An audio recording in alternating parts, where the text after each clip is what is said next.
Ok, então, antes de começar a nossa tradicional segunda parte do curso, que fala sobre algumas mulheres que praticavam alquimia e tudo mais, eu queria antes falar um pouco sobre a querela das mulheres, ou Querelle des Femmes, que o nome original seria em francês. E para isso, eu quis trazer um recurso um pouco diferente, que é um vídeo no YouTube. Ele é em espanhol, tá? Mas eu botei para gerar legendas automáticas em português. Então eu vou colocar o vídeo, ele vai estar com as legendas em português. A legenda, como ela é gerada automaticamente, ela não é lá a melhor das coisas. Daí no final eu sintetizo um pouco a ideia. Se vocês ficarem com muita dúvida também, podem me perguntar ali no chat.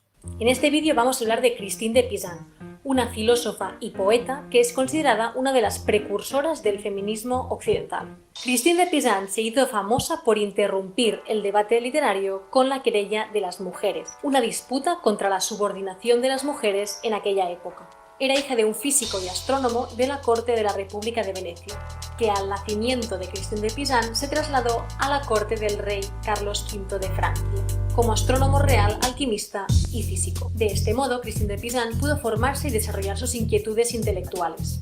A pesar de que hizo un buen matrimonio, se casó con un secretario de la corte real, se quedó vidua y con 3 hijos a los 25 años. Con todo esto, ella apostó por ser una escritora profesional y sacar adelante su familia con este oficio, cosa que consiguió, ya que sus canciones, poemas y baladas tuvieron mucho éxito en la época. Su obra de referencia es La ciudad de las damas, un libro que quiere ser una respuesta a la misoginia imperante en aquella época, y específicamente contra el libro El román de la rosa. En La ciudad de las damas, Christine de Pizan habla con distintas mujeres que desmontan todas las críticas y argumentos en contra de las mujeres. Ella misma hace como un poco de historia de las mujeres en este libro, ya que va a hablar con personajes emblemáticos, ya sean de la tragedia griega, de la historia, de la mitología. Podemos desarrollar estos argumentos en 4 partes. La primera sería las causas de la misoginia, donde desmonta esta misoginia construida a lo largo de la historia y además hace una crítica muy interesante a lo que son las autoridades, ya que dice que creer a ciegas a una autoridad intelectual evita que las personas puedan pensar por sí mismas. Y es aquí donde dice que esta misoginia hacia las mujeres no es algo natural, sino que es algo construido por los mismos hombres. Un poco en la misma línea va el siguiente argumento, donde desmontan los prejuicios hacia las mujeres. Y aquí explica que son los hombres los que proyectan sus vicios en las mujeres. A continuación habla de lo que es la igualdad y la diferencia. Christine de Pizan defiende que en lo que refiere al alma y al intelecto, mujeres y hombres son iguales. Y finalmente, un punto muy común en todas las feministas es la educación. Y es que, como decía en el punto anterior, si mujeres y hombres en lo que refiere a intelecto y a alma son iguales, ambos pueden aprender las mismas cosas. Y hasta aquí esta brevísima introducción al pensamiento de Christine de Pizan. Y nada, que si no la conocíais, pues espero que ya la conozcáis y que, pues eso, que la pongáis en vuestro canon de la historia.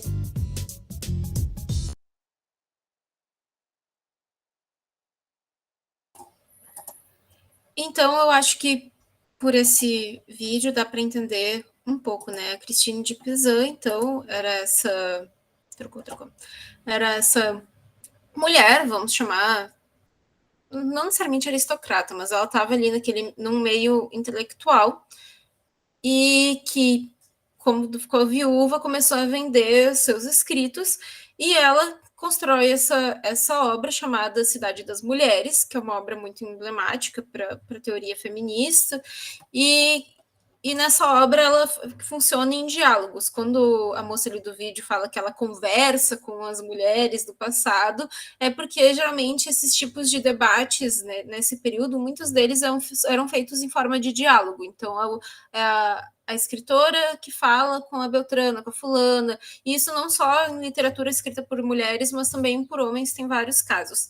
E ela cria, então, esses 4 a moça do vídeo ela divide a obra da Christine em quatro argumentos, sendo que o primeiro seria o que a moça do vídeo ela chama de misoginia. Eu não li A Cidade das Damas, vou confessar. Eu li muito material sobre, mas nunca cheguei a ler o livro. E eu duvido que ela fale que a Christine de Pizan use a palavra misoginia. Essa é uma palavra, é um conceito que a gente tem atualmente para denominar uma série de questões. Então, o que a Christine fala lá é que esse mundo, o que eu gosto de chamar, esse mundo masculinista, então esse mundo que é dominado por homens, não é algo natural, é uma construção.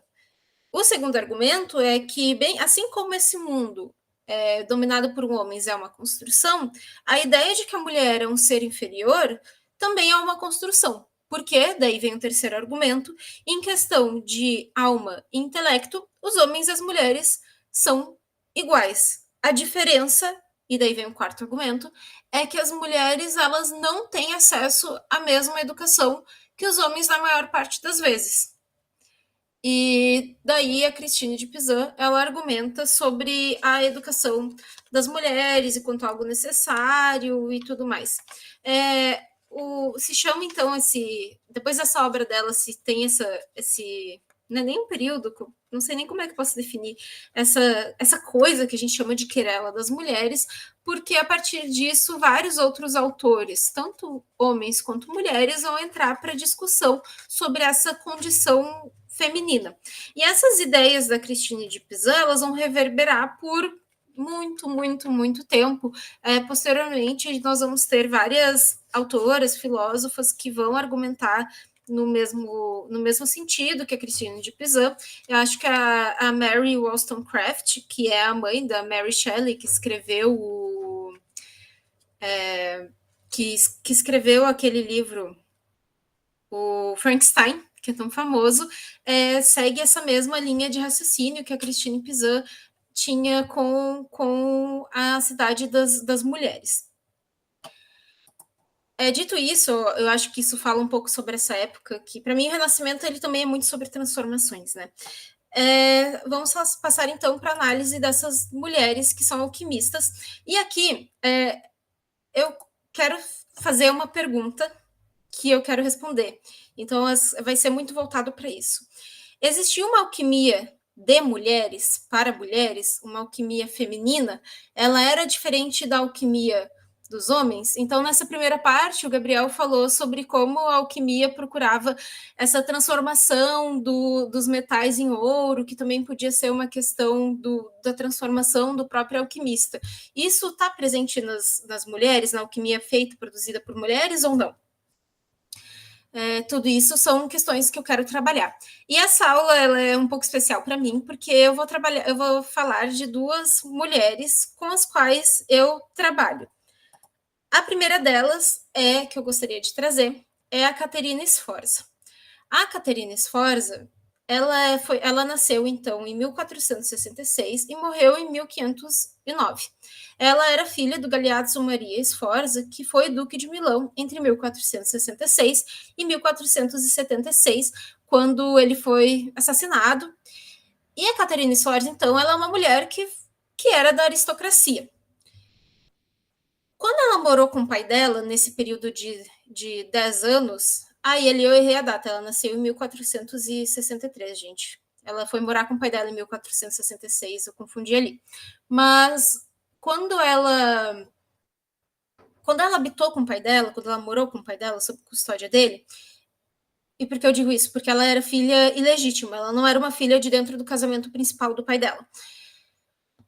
Foi um momento em que ela teve uma educação formal. Então, tinha um tutor que era contratado para ensinar ela e os irmãos dela, e ela teve uma educação humanista, que, como o Serafim falou, era muito focada nessa questão da linguagem, aprender a ler e escrever em latim.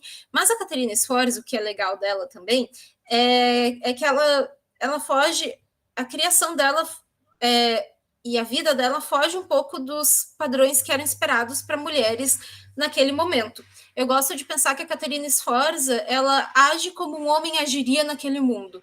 E por isso ela é extremamente criticada. O Maquiavel, que é tão famoso, odeia a Caterina Sforza. Ele tem uma parte de um dos livros dele que é puramente para falar sobre como ela era uma má governante, mas eu vou chegar lá. Então, durante essa educação, ela aprendeu habilidades que nem tais quais os irmãos dela aprenderam. Então, ela aprendeu a ler e escrever em latim, ela tinha uma noção ali básica de matemática, ela aprendeu a combater corpo a corpo com espada. Dizem que uma das únicas armaduras femininas que se tem do período medieval é da Caterina Sforza.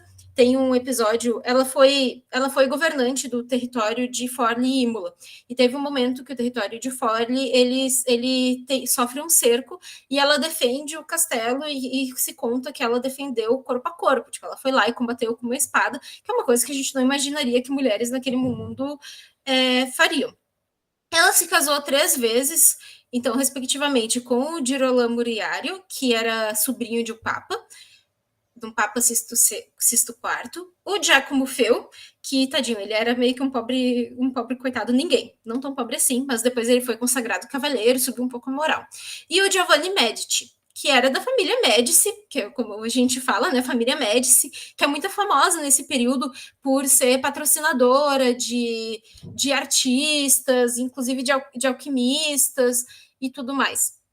E o legal da Caterina é que, a partir dela, a família Médici começa a ter um envolvimento muito grande com a alquimia, porque ao longo da vida dela, ela se dedicou a compilar e desenvolver receitas próprias de cunho alquímico, medicinal e cosmetológico, ou seja, tipo receitas de beleza, para melhorar a aparência.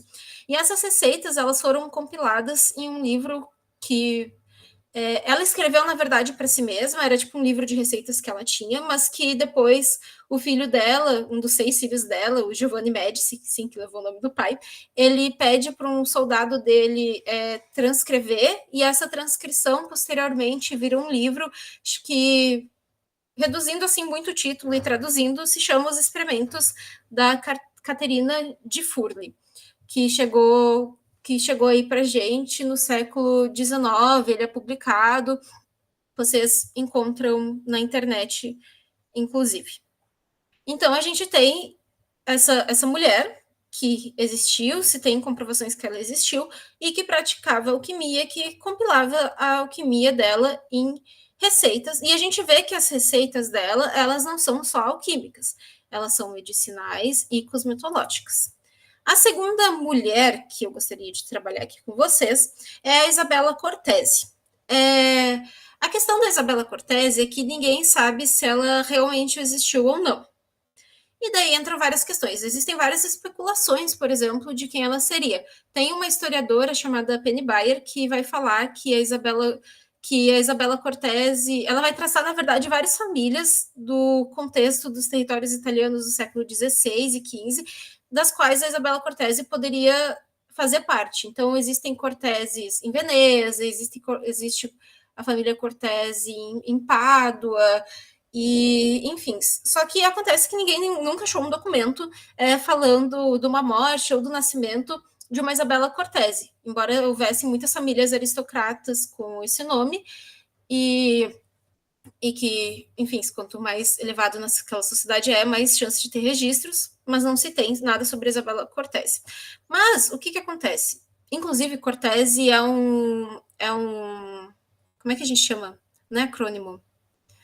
Gabriel, me ajuda. A palavra quando tu pode formar a mesma... Pode formar outras palavras com as mesmas letras. Um anagrama? Anagrama, isso. Cortese é um anagrama para secreto, que seria, no caso, segredo. E ela escreveu, então, esse livro chamado, ou pelo menos acredita-se que ela escreveu, um livro chamado Os Experimentos da Senhora Isabella Cortese, que, devido ao número de edições e traduções que se tem, acredita-se que foi muito popular para a época dele. O livro, ele possui, então, 4 temáticas: a cura, a alquimia, os cuidados com a casa e a cosmetologia. E esse livro, ele faz parte de uma literatura que a gente chama de livros de segredos, que eu vou falar no próximo slide. A questão aqui é por que, então, publicar uma obra com nome feminino em uma época masculinista? Então, quando a gente trabalha com a Isabella Cortese, a primeira coisa que a gente fala é que, na verdade, meio que não importa se ela existiu ou não. não importa se ela era uma mulher, se era um homem, o que importa é que o livro ele era feito para o público feminino. Ali tem só um resumo do título, né? Mas o título completo seria Os Experimentos da Senhora Isabella Cortese, que contém coisas alquímicas, artificiosas, muito da arte perfumatória, e que tem segredos pertencentes a todas as grandes senhoras. Então, segredos que todas as mulheres deveriam saber. Então, a dúvida que fica é por que publicar um nome feminino em uma época masculinista. E melhor ainda, quais são os benefícios de publicar com um nome feminino? Quais são as autoridades disso? O que isso implica para um livro que é voltado para as mulheres? Para mim, Isabel, publicar com um nome feminino, mesmo que, enfim, sendo uma mulher ou não, querendo ou não chamar uma atenção. Querer chamar a atenção daquele público. Tem até uma questão de autoridade para mim. Então, por exemplo, se vocês, mulheres aqui desse curso,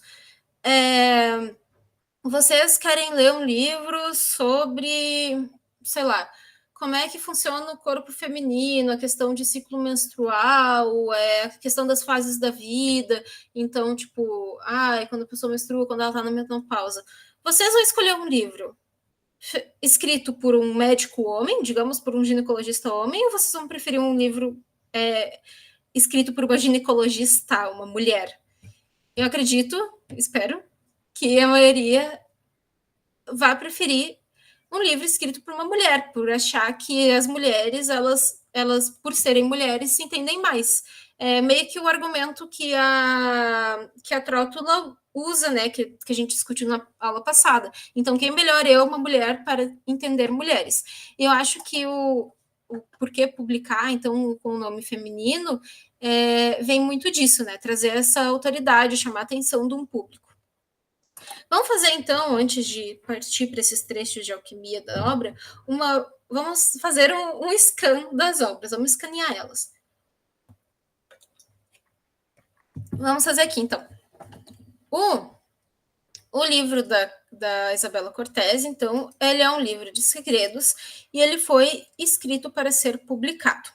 O que significa ser um livro de segredos? Ser um livro de segredos implica em muitas, muitas coisas, mas principalmente que o que está escrito ali são receitas. Então, os dois livros eles trabalham com receitas que já foram testadas pelo autor do livro, nesse caso pela autora, e foram bem sucedidas. Então, quando se fala que é um livro de segredos, eles querem falar, tipo, as receitas que estão aqui vão dar certo. Confia, pode fazer. Então, ser um livro de segredos é isso. E quando eu falo que ele foi escrito para ser publicado, é porque os livros de segredos, eles meio que é um gênero literário que sofre um boom nesse período do século XVI, principalmente. Porque eles reúnem receitas que ajudam no cotidiano das pessoas, nesse caso do cotidiano de mulheres, e eles têm uma lógica, no fundo, que está muito ligada à questão do movimento, da parte mais mágica do movimento humanista, que é os segredos da natureza. Então, esses livros, eles se propõem a desvendar os segredos da natureza, ou seja, os segredos do mundo natural, para que tu possa dominar a natureza, controlar o cotidiano. Então, essas receitas, quando se fala segredo, se tem todas essas dimensões de controlar o cotidiano, de ajudar as pessoas, de serem receitas já testadas e bem-sucedidas. O livro ele é escrito em Veneza, que nesse momento Veneza não é Veneza cidade, né? Veneza é tipo, a gente pode chamar um pequeno estado que inclusive abarca territórios não apenas europeus, mas tipo, se não me engano, nesse momento a ilha de Chipre e uma outra ilha assim mais pro Oriente são territórios de Veneza, e a gente percebe, e Veneza é uma cidade muito comercial, e a gente percebe isso no livro da Isabella Cortese, por meio dos insumos, dos ingredientes que ela utiliza nas receitas dela. O livro ele é escrito em italiano vernáculo, ou seja, hoje em dia a gente tem um italiano formal, né, que todo mundo aprende na escola, mas o italiano Na verdade, existem vários italianos. Se tu for para a Itália, no sul e no norte, o pessoal fala de formas bem diferentes, tem algumas línguas mais regionais. Então, o caso da Isabella Cortese é isso, é um italiano lá do começo. O latim, como muitas poucas pessoas tinham acesso a aprender o latim, acaba que ele sofre algumas derivações na hora de falar que vão dar origem às várias línguas que a gente chama modernas, como o italiano, o espanhol e até mesmo o português. Então, ele é escrito em italiano vernáculo. Por que eu trago essa pauta aqui?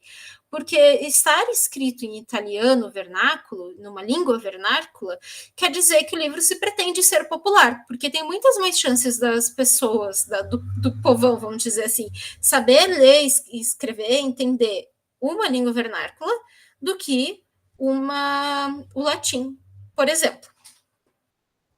Outra questão também é esse formato de receitas, ele nos diz muito sobre o público-alvo. Então, eu falei que esse livro, provavelmente, o público-alvo dele eram mulheres.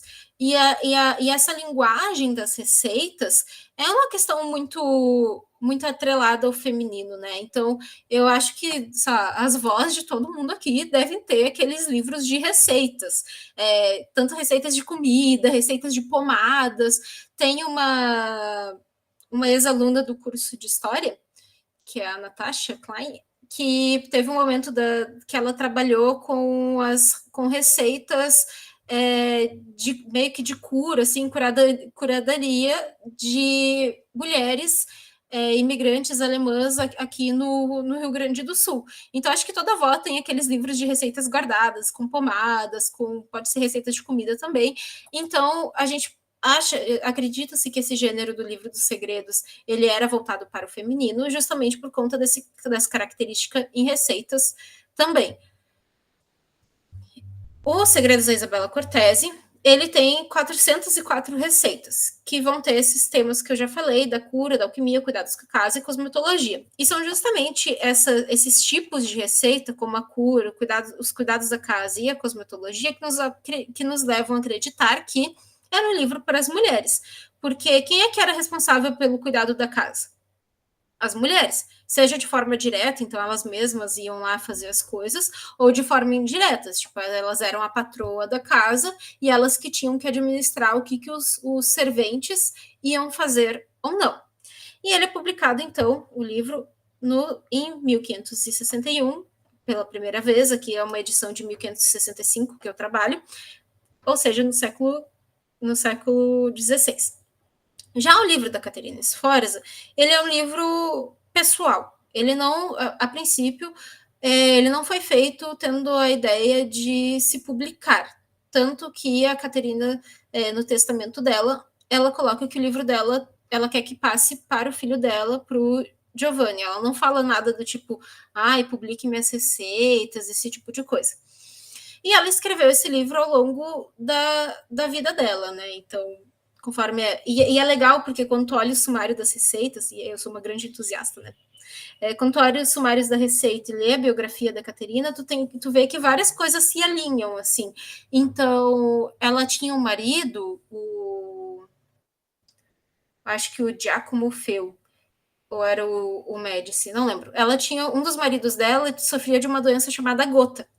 E se tu olha o livro dela, tem várias receitas para tratar gota. Ela tinha. Tem uma época que os filhos dela, alguns deles, têm febre quartã. E se tu olha o livro, tem receitas sobre febre quartã. Falando das receitas, então, ele tem mais receitas que o livro da Isabela, que são 454, 66 de cosmetologia, 30 de alquimia, e o principal, que são 358 de medicinas. E daí não quer dizer que são 358 doenças diferentes. Ela tem várias receitas para a mesma doença, por exemplo. Então, os experimentos, como eu já disse, eles estão nesse formato de receita, e o livro em si ele foi publicado em 1894, século XIX, embora ela tenha produzido durante a vida dela, ela viveu 46 anos, 50, alguma coisa assim. Então, a gente tem essas ideias mais gerais sobre o livro. Vamos partir, então, para algumas receitas. E daí eu trouxe algumas a mais da Caterina Sforza, eu já estou confundindo o nome das duas. Da Isabella Cortese, porque a Isabella Cortese eu trabalho há mais tempo. E essas receitas, gente, elas estão em italiano, como eu falei. E ao contrário do livro da Trótula, que a gente trabalhou um pouco na última aula, não tem uma tradução já pronta para o português. Então, quem faz o trabalho de tradução sou eu. E como eu estou recém começando a trabalhar com a Caterina Sforza, eu trouxe menos receitas dela, porque as que eu tenho aqui eu traduzi justamente para essa aula. Então, vamos trabalhar com algumas receitas. Aqui eu começo com algumas de caráter bem mais alquímico, né? Que, lembrando que a gente quer pensar nessa alquimia de mulheres e se ela era diferente para dos homens. A gente tem uma receita da Isabella Cortese, então, que se chama ouro potável. É o capítulo 75. Pegue 10 libras de um ótimo vinho e destile no alambique. O alambique, então, aqui a gente já vê que é ouro potável. Vamos começar do começo, né? Ouro potável a gente viu que é muito utilizado. Ele é um dos nomes para pedra filosofal e ele é muito utilizado na medicina enquanto esse elixir da vida, que vai te curar das doenças e tudo mais. Então, ela pode estar tanto falando de ouro potável, tipo um ouro de vamos fazer um ouro em formato líquido, quanto de um ouro para tu beber e ficar tudo bem. Então, vai lá, pegue 10 libras de um ótimo vinho e destile no alambique. A destilação e o alambique são instrumentos, é um processo, um instrumento que aparece muito na alquimia. E aqui eu vou compartilhar rapidinho uma imagem de um alambique, só para vocês não ficarem boiando no que é, né? Abre. Ai, não abre. Então, isso aqui são alambiques, gente. A ideia é que tu vai colocar um líquido em um lado e daí tu vai aquecer e ele meio que vai dividir as partes das coisas. Daí nessa latinha menor aqui, tu pegaria esse líquido, essa coisa que tu destilou de uma forma mais pura, digamos. Não, apresentar outra coisa. Aqui. Então, pegue esse vinho e destine ao alambique, retire somente 1 libra e depois leve ao alambique. Então, tu já refinou o negócio, tu vai refinar ele mais ainda. Após, coloque 10 libras de um vinho novo, sobre o qual colocará 1 libra de água e alcamará, obtendo 1 libra apenas. Farás isso 3 vezes, então tu vai purificar essas coisas 3 vezes. Com novo vinho e não terás 1 libra somente. Depois, pegue uma tigela com gargalo longo, ou seja, provavelmente um negócio assim, né? Quase que um becker, vamos falar assim, e coloque aquela libra de água. Em outra tigela, coloque meio mundo sobre, e daí eu acredito que quando ela fala meio mundo é tipo colocar até metade, ou colocar uma tampa pela metade, enfim, e coloque no esterco por 4 dias. Depois, pegue 3 onças daquela água e coloque na tigela. Além disso, colocarás 1 onça de açúcar branco. Onça é unidade de medida, tá, gente?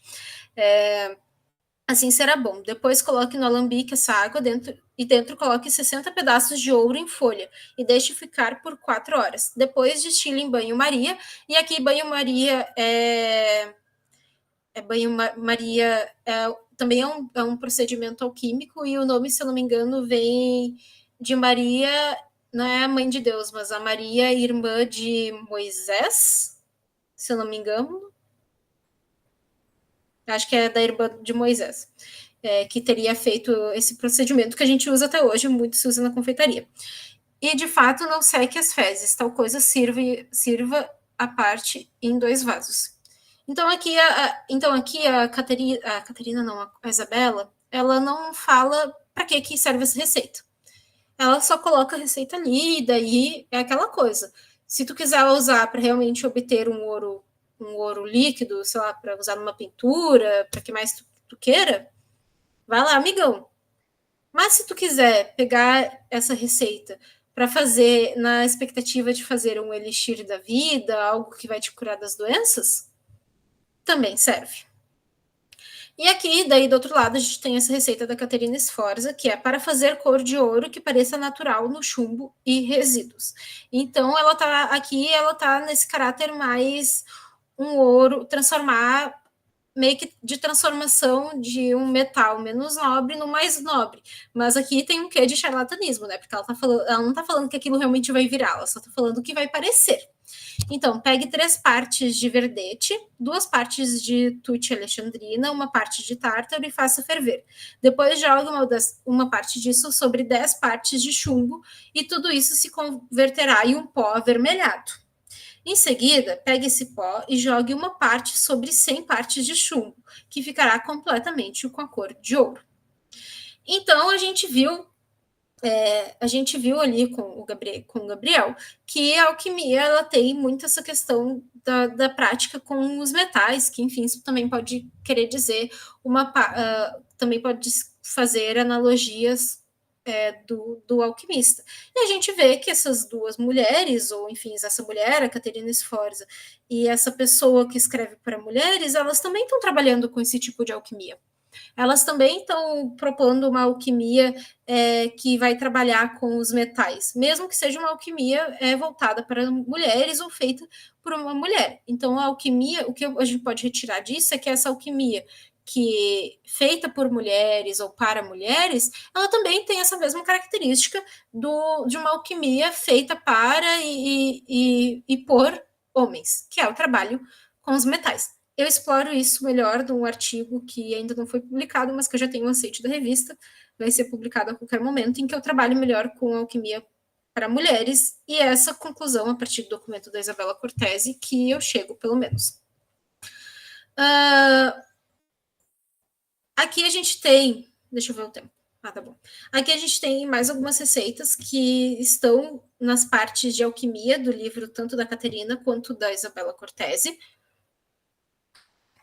mas que são um pouco inusitadas. As duas, elas são uma espécie de tinta invisível, né? Isso é um tema que ele tá um pouco na alquimia, né? E acho que se a gente pensar em toda essa ligação da alquimia com o segredo, manter as coisas secretas, a própria Isabella Cortese, no livro dela, ela fala que o que está ali escrito não é para tu sair divulgando, porque senão as coisas elas param de funcionar.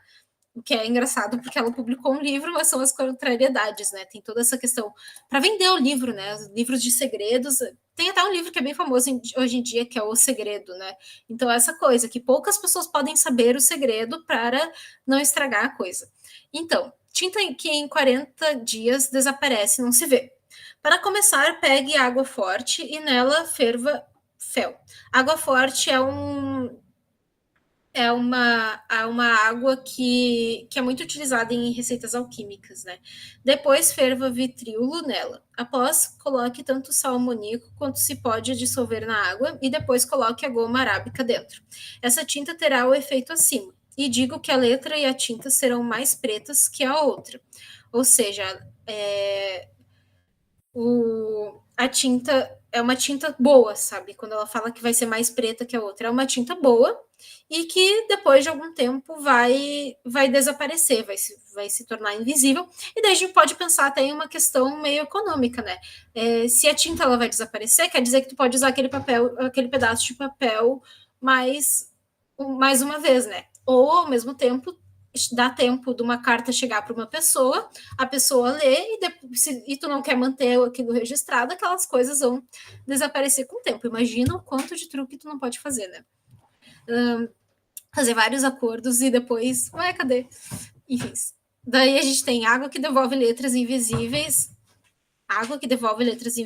escritas no papel e que são feitas de várias maneiras, das quais algumas maneiras são mencionadas aqui para aprendizado pela memória viva, e existem 4 maneiras.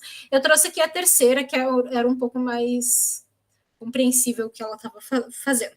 O terceiro método de escrever letras invisíveis é a seguinte receita: moer a bilis e, quando tiver feito o pó bem fino, coloque-o no pilão para que fique ali por meia hora. Depois, escreva o que quiser com a própria água. E daí, a ideia é que o negócio vai desaparecer. Então, então a gente tem essas receitas meio que de tintas invisíveis, tintas que somem, que são bem comuns da tradição alquímica até. Então, novamente, a gente tem uma alquimia de mulheres para mulheres, feita por e para mulheres, que segue uma alquimia de homens, por exemplo. Aqui a gente já tem um outro lado dessa alquimia, que é quando ela se intercala com receitas de medicina. Então, a alquimia, ela passa por uma fase, na verdade não, a alquimia ela sempre esteve ligada à questão da cura, da medicina. Depois, mais para o fim do século XVI, a gente tem esse alquimista, que é o Paracelso, que ele vai trazer um caráter bem mais forte para a alquimia medicinal e vai propor vários tipos de remédios a partir das transformações e processos alquímicos e tal. Mas, no geral, a alquimia sempre esteve ligada à medicina. Tem um alquimista bem famoso, Arnaldo Villanova, que inclusive ele mesclava as duas coisas. E aqui não poderia ser diferente. Então, essa alquimia feminina, ela também vai falar sobre medicina. Então, quando eu falo isso, quer dizer que os processos alquímicos, eles vão ser utilizados para fins medicinais. Então, aqui, para estrias que aparecem nas mulheres por causa do parto ou por outras lesões. E aqui é engraçado, porque essa é a única receita da Isabella Cortese de cura que é feita especificamente para mulheres, porque ela fala para estrias que aparecem nas mulheres, por causa do parto ou por outras ocasiões. O resto das receitas dela vão ser mais unissex, digamos. Esmague sementes de estafiságria finamente. Estafiságria era uma planta bem bonitinha, roxinha, que eles utilizavam, inclusive, como repelente. Espalhe mel branco nas estrias e, por cima, espalhe o pó. Deixe repousar por 1/4 de hora até que o pó dará grande paixão e lave.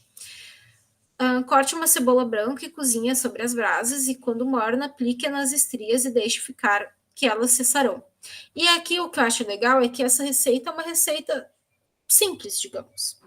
Então, ela é uma receita... Eu acho que a alquimia feminina ela tem muito esse caráter, como eu falei, de receitas, uma coisa meio caseira, uma coisa que em alguns momentos é muito fácil uma pessoa comum replicar como nessa receita.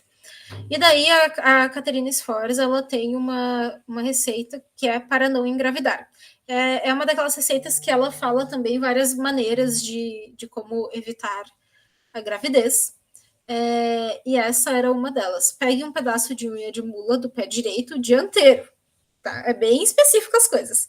Cera benta, incenso bento, e que tenha com você esses itens quando quiser usar com a mulher.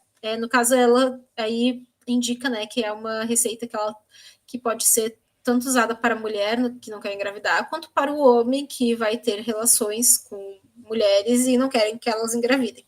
E saiba que, com certeza, ela nunca engravidará. Então, a gente tem uma espécie de anticoncepcional um pouco diferente. Então, essas são receitas mais simples, né? Embora a da Caterina Sforza seja bem específica. A unha do pé de uma mula, o pé dianteiro e direito. Aqui, acho que tá. Aqui a gente tem uma receita só da Isabella Cortese, que também é bem alquímica. Para extrair lua fina de Júpiter. E aí a alquimia ela é cheia de alguns simbolismos, assim. Em alguns momentos, inclusive, em vez de, no caso da Isabella Cortese e da Caterina Sforza, não. Mas se vocês pegarem alguns documentos de alquimia, em vez de estar escrito lua, vai estar a imagem da lua. Em vez de estar escrito Júpiter, vai estar aqui o símbolozinho que representaria Júpiter. E esses planetas, esses planetas, esses astros, no caso, eles estão conectados com metais. Então, a Lua é a prata e o Júpiter é, nesse caso, o estanho. Então, ela está falando como é que tu pode extrair prata de estanho. Muito alquimia clássica, né? Extrair metais de outros. Porque a gente tem toda essa questão do ouro, mas também se trabalha muito com a prata, né? Então, pegue cal virgem de rocha ou alcogole transparente. Depois pegue uma libra de sal comum, do qual fará laxante, e ferva ao fogo 2/3. Pegue uma libra de ferro fundido da Espanha, e daí o ferro da Espanha era muito famoso por ser um bom ferro para fazer armas e tudo mais, era tipo, sabe, o ferro top para fazer armas. E nesse material colocarás por cima de 2 libras de estanho fundido. Com as coisas bem incorporadas, colocarás a extinguir no laxante. Depois voltarás a colocar estanho e ferro. Extinguir no novo laxante, desse modo farás 7 vezes, mudando sempre o laxante se quiseres. Depois pegue uma onça de sal amoníaco, uma onça de bórax, 1/3 de onça de orpimento e moa-os bem. Sutilmente pulverizados, misture-os e depois coloque dentro 2 claras de ovos frescos, com as quais incorpora os pós. Coloque essa medicina dentro de um crossolo, ou tipo uma panela, com o dito Júpiter, ou seja, com o estanho e o ferro de companhia. Funda essas coisas e assim encontrarás a tua lua, ou a tua prata, de copela em todas as provações. Por meio dessas receitas e um pouco do conhecimento alquímico que eu fui tendo contato com os anos. O que a gente pode concluir? Eu acho que essa ligação das mulheres com as receitas, e daí, não sou só eu que falo isso, tem uma historiadora chamada Tara Numedal, que ela trabalha com uma alquimista que é bem legal, que é a Anna Zeglerin. E a Anna Zeglerin é muito louco, porque ela acredita que quando vier o apocalipse ela vai ser meio que uma nova Maria, e ela não conseguia engravidar, então ela tinha várias receitas para a questão da fertilidade e tudo mais. Então, tem essa ligação muito forte das mulheres, das receitas, que vão aí ser receitas alquímicas, medicinais e de cura. Por quê? Porque essas receitas, elas estão muito atreladas com o cotidiano dessas mulheres, com aquilo que era esperado delas fazerem, ou daquilo que elas, enfim, tanto de papéis de gênero, né, aquilo que era esperado que elas fizessem, quanto do que elas tinham vontade de fazer, né?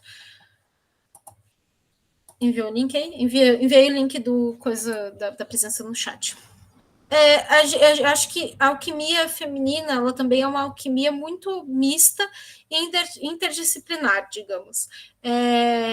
Eu acho que a alquimia ela é interdisciplinar por si só, afinal ela sempre esteve muito ligada à questão da medicina, mas quando a gente chega nas mulheres, a gente tem também essa questão, todo esse caráter da beleza, né? Eu não trouxe aqui, porque ia ficar muito longo, ia me estender muito, mas tanto a Caterina Sforza quanto a Isabella Cortese, elas têm muitas receitas de embelezamento, de cuidado com o corpo.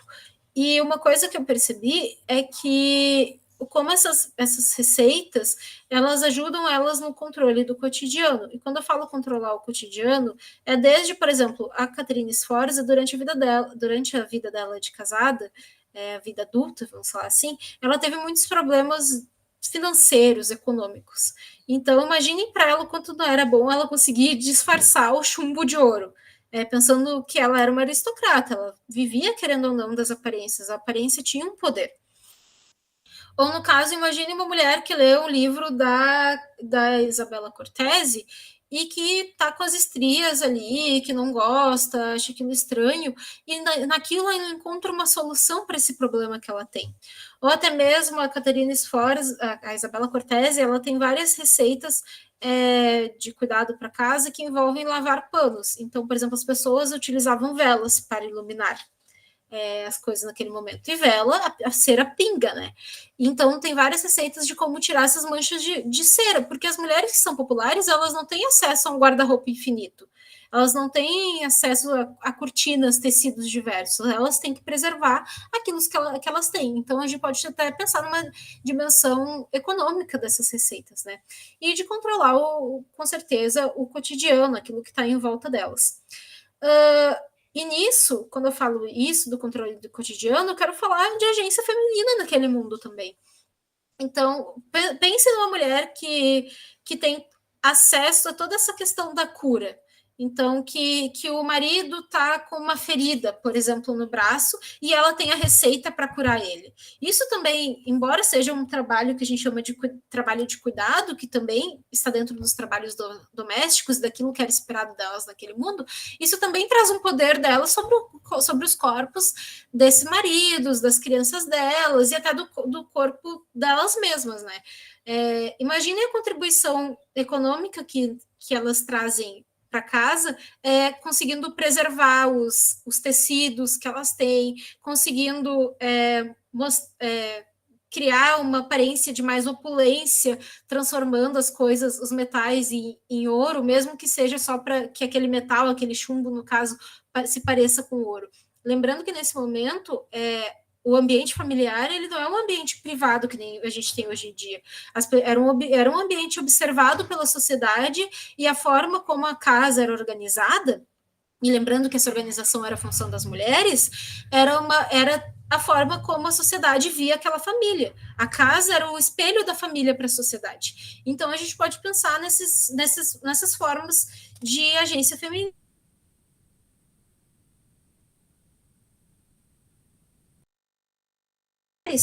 Que traz um pouco mais essa dimensão, digamos, intelectual e de circulação do conhecimento. Então, ela fala que a colaboração e diálogo entre homens e mulheres era muito mais comum do que muitas vezes se reconhece. E as mulheres deram contribuições fundamentais para a promoção e circulação de novos conceitos científicos, através das suas próprias ideias e trabalhos, bem como através de sua atividade como patronas da nova filosofia.